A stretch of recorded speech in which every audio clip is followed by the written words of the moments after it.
the slaves in Haiti rose up and they threw out the French. It was bloody, it was violent, but they did exactly what we would want them to do. Am I right?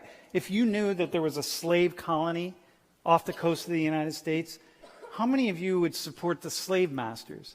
Nobody. You'd support the slaves. They did exactly what the founding fathers in the United States did. The problem was when they threw out the French, it was a big risk to the United States and to all the other slave-owning countries. Because if you have the Haitian slaves who successfully lead a revolution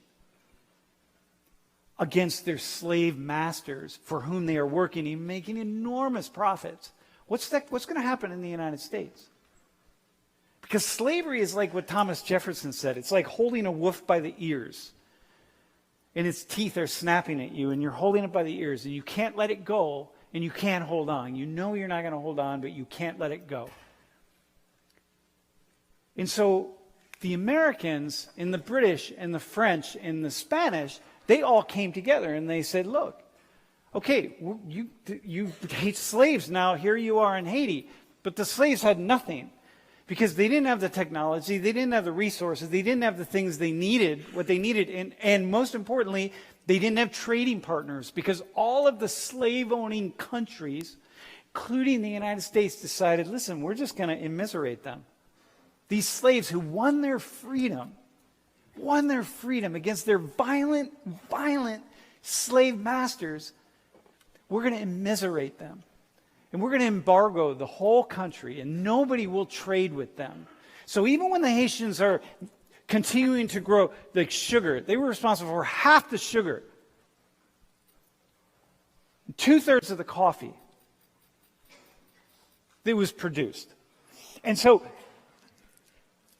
even now they're producing it on their own. Nobody will trade with them. So you got all this coffee, you got all this sugar, but nothing can happen. And so Haiti becomes immiserated, just immensely immiserated and poor.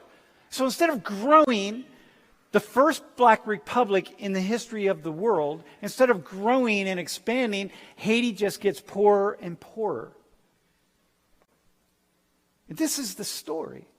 You see, like, if you look at Haiti today and you see that it's really poor, and you think, oh, well, these Haitians, they can't make things happen and what's. But you have to study history. You have to see how they got there. And then it just continued. And then the French demanded reparations to the tune of what would be today, like $175 million, I think.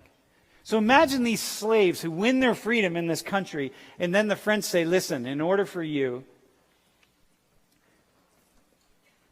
to do anything, in order for us to even begin to talk to you, you're going to have to pay $175 or $4 million to the French. And like, come on, man. The French. Look, 5 to 6 years. The brutal French. And like, yeah, but you slaves, I'm sorry, you're going to have to pay them back. Of course, they didn't have money. And so Haiti just became more immiserated. And this is how the world is, my friends. Not everywhere. But if you don't study this stuff and you don't see it, you can never understand. Even today, like rice, rice. This $430 million, that's how much we subsidize our rice farmers in the United States. Haiti had, there's Haitian rice. It's